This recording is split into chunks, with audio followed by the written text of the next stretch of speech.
На нашей планете существуют змеи, которых никто не видел десятилетиями. Некоторые из этих змей настолько редки, что за всю жизнь их видели лишь несколько человек. Другие исчезли так давно, что ученые уже не уверены, существуют ли они вообще. Прямо сейчас мы начинаем обратный отсчет от редких змей к существу, которое многие считают абсолютным призраком мира рептилий. К змее, которую никто не видел больше века. К существу, чье исчезновение так и не было доказано окончательно. Возможно, оно давно стало частью истории. А возможно, до сих пор скрывается где-то среди джунглей, скал и забытых островов. Чем ближе мы будем подходить к первому месту нашего рейтинга, тем более невероятной, тревожной и загадочной будет становиться эта история. 10 место. Сан-Франциская подвязочная змея. Thamnophis sirtalis tetrataenia. Калифорния.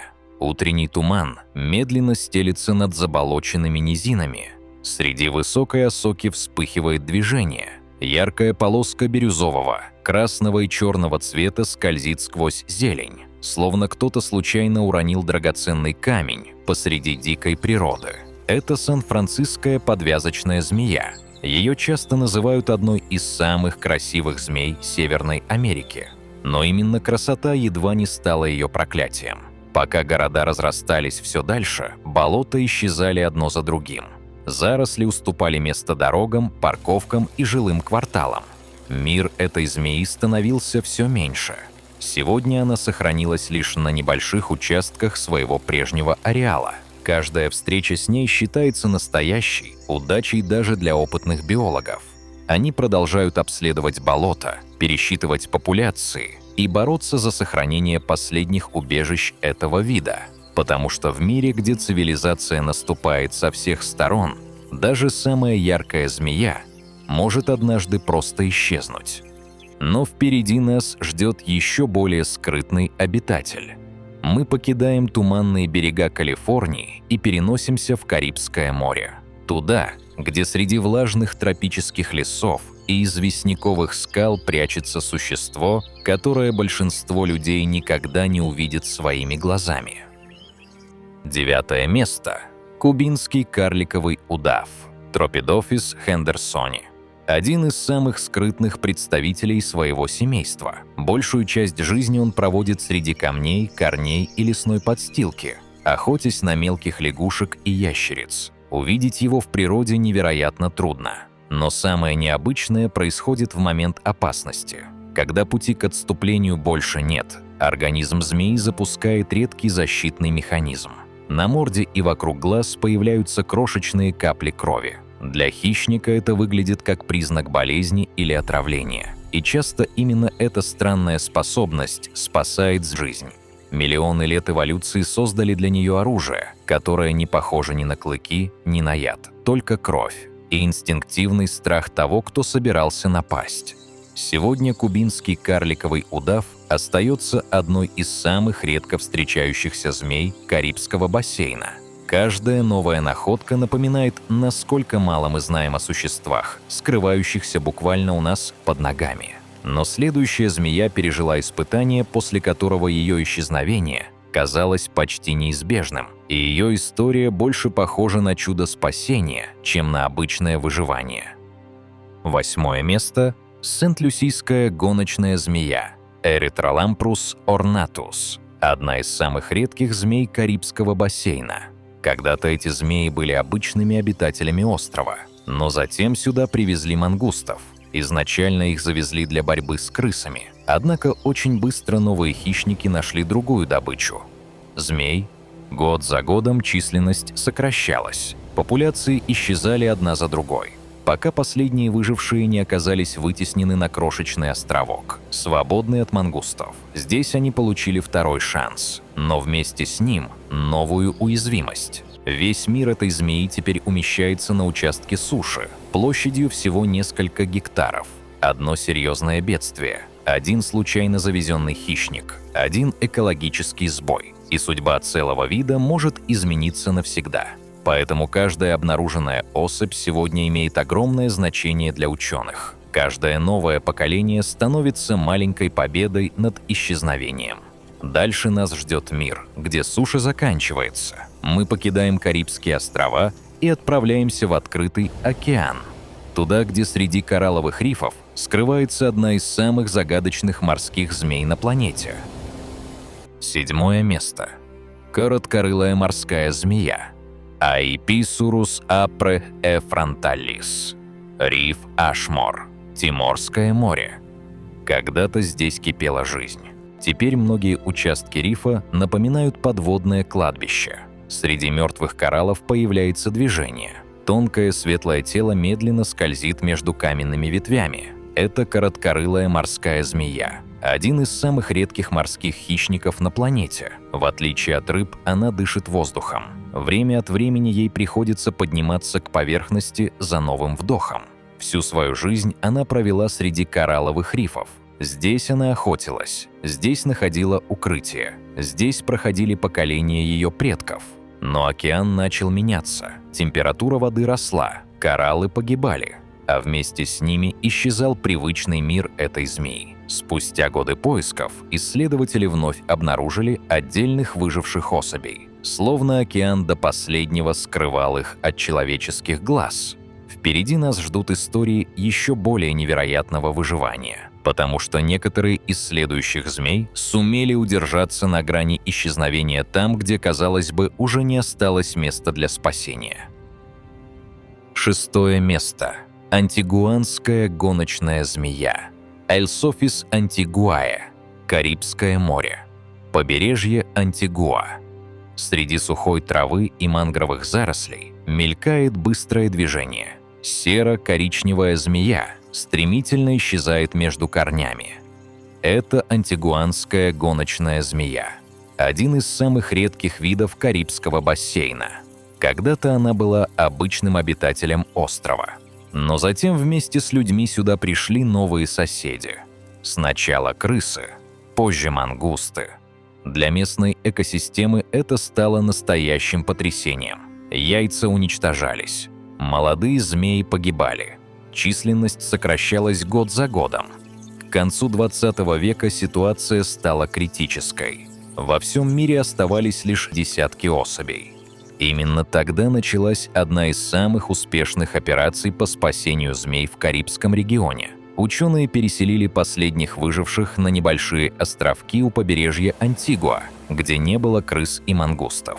Там вид получил шанс начать все заново. Шанс, который выпадает далеко не каждому исчезающему животному. Сегодня антигуанская гоночная змея остается символом того, насколько близко вид может подойти к полному исчезновению. Следующая змея доказывает, что для выживания иногда достаточно пространства еще меньшего. Настолько малого, что ее легко принять за обычного дождевого червя. Мы отправляемся на остров, где живет одна из самых маленьких змей на Земле. 5 место. Барбадосская нитевидная змея. Тетрахейлостома карлае. Остров Барбадос. Каменистый грунт, покрытый сухими листьями. На первый взгляд, здесь нет ничего живого. Но стоит поднять старый вросший в землю камень и внимательно присмотреться. Вот она, барбадосская нитевидная змея. Самая маленькая змея на Земле.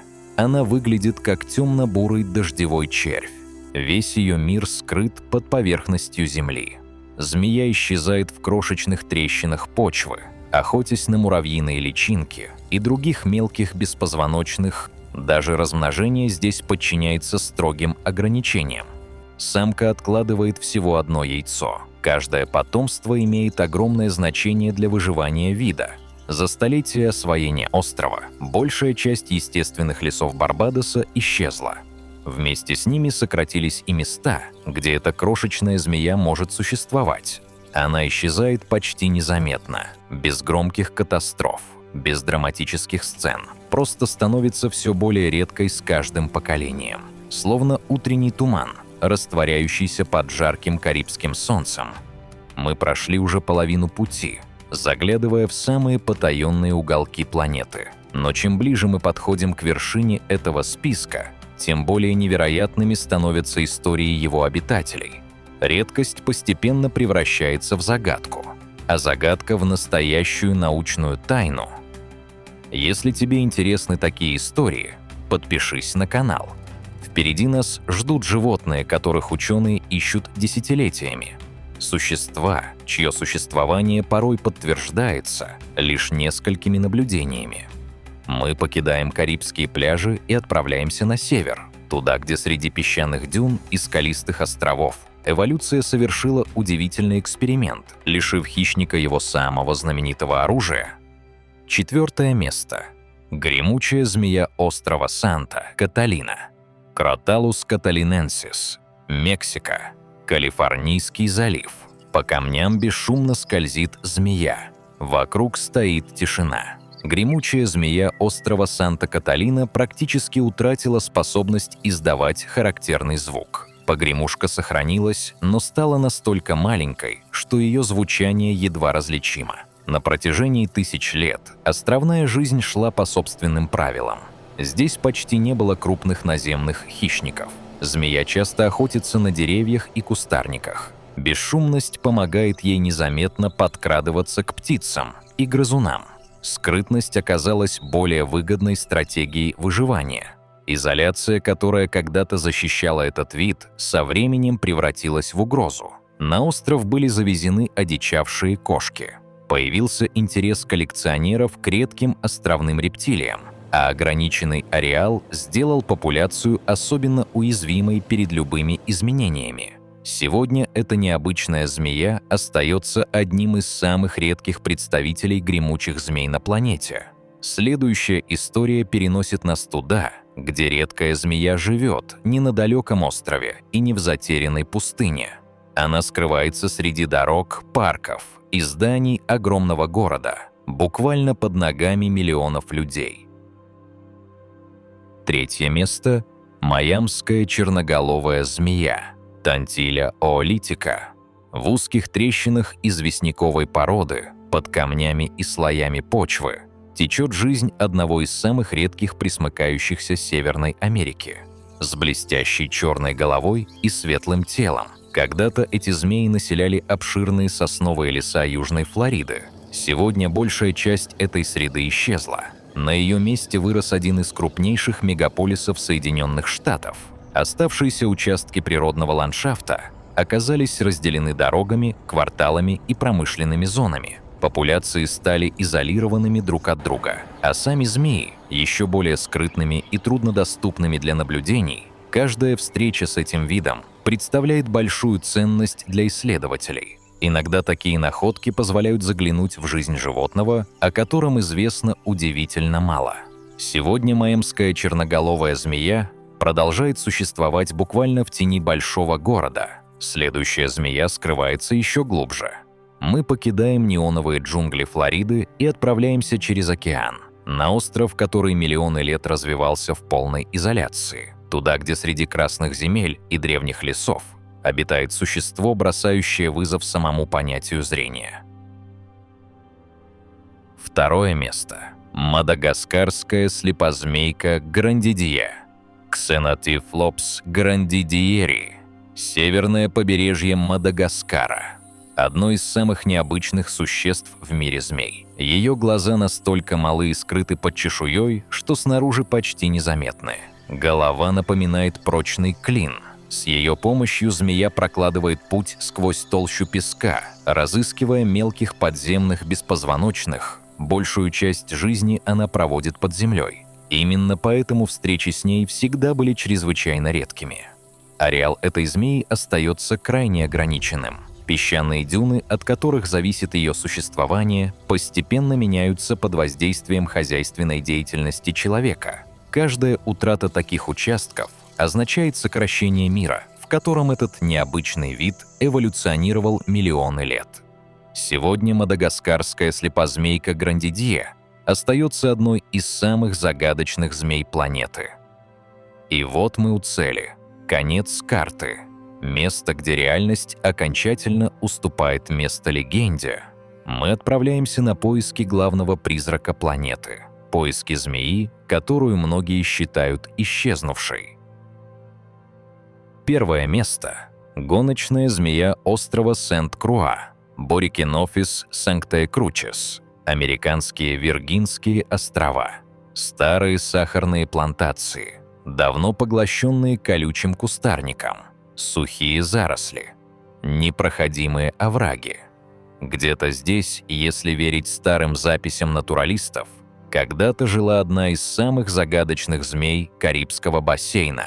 Последняя подтвержденная научная встреча с этой змеей была зафиксирована в XIX веке. После этого наступила тишина. Десятилетия складывались в столетия, а столетия – в настоящую легенду. За это время остров изменился до неузнаваемости. Появились новые поселения. Расширились сельскохозяйственные угодья. Были завезены мангусты, ставшие серьезной угрозой для местной фауны. С каждым годом надежда на существование этой змеи становилась все слабее. Многие специалисты считают ее вымершей. Но окончательного доказательства исчезновения так и не существует. Именно поэтому история продолжается. В самых труднодоступных уголках острова время от времени возникают сообщения о стремительной темной змее, мгновенно исчезающей среди камней и кустарников. Ни одно из этих наблюдений не стало убедительным доказательством. Сегодня гоночная змея острова Сент-Круа остается символом одной из самых больших загадок современной герпетологии – существом, балансирующим между научным фактом и легендой, между исчезновением и надеждой. Сегодня рядом с нами продолжают существовать животные, о которых мы знаем удивительно мало. 10 редких змей, 10 историй выживания, 10 напоминаний о том, насколько хрупким может быть мир живой природы. Одни из этих видов еще продолжают бороться за свое будущее, другие, возможно, уже исчезли. Если тебе интересны такие истории, подпишись на канал. А в следующий раз, оказавшись на природе, присмотрись внимательнее. Возможно, именно тебе суждено столкнуться лицом к лицу с тем, кого весь мир считает призраком.